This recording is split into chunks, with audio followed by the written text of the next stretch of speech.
అందరికీ నమస్కారాలండి. ఎన్నికల ముందు కూటమి ప్రభుత్వం ఇచ్చిన సూపర్ 6 హామీలకి ఈరోజు దాకా 90% నిర్వర్తించడం జరిగింది. నిన్న ఢిల్లీలో యావత్తు భారతదేశం మొత్తం చూశారు.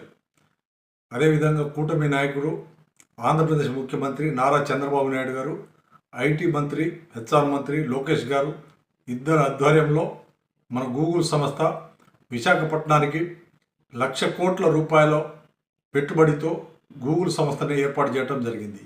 యువతని దృష్టిలో పెట్టుకొని, యువత భవిష్యత్తుని దృష్టిలో పెట్టుకొని ఇచ్చిన హామీలకి ఈ కూటమి ప్రభుత్వం నిర్వర్తిస్తూ ఉండేది.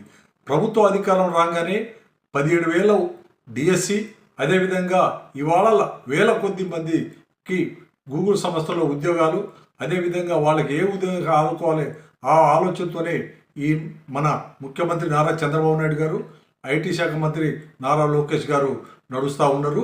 ఈ కూటమి ప్రభుత్వంలో ప్రతి ఒక్కరికి న్యాయం జరుగుతూ ఉంది. కూటమి ప్రభుత్వంలో అందరూ సంతోషంగా ఉన్నారు. మహిళలకైతేంది, ఎస్సీలు, ఎస్టీలు, బీసీలు, మైనార్టీలకి, అన్ని సామాజిక వర్గాలకి న్యాయం జరుగుతుందంటే ఈ కూటమి ప్రభుత్వం. దీనికి వైఎస్ఆర్సీపీ పార్టీ వాళ్ళు గ్రహించాలి.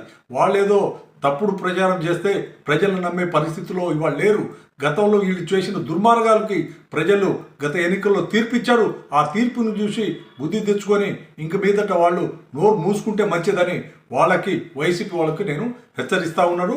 అదేవిధంగా ఈ గూగుల్ సంస్థ తీసుకొచ్చిన మన అధినేత నారా చంద్రబాబు నాయుడు గారికి, తెలుగుదేశం పార్టీ జాతీయ ప్రధాన కార్యదర్శి లోకేష్ గారికి ధన్యవాదాలు తెలుపుతా ఉన్నాను. Thank you.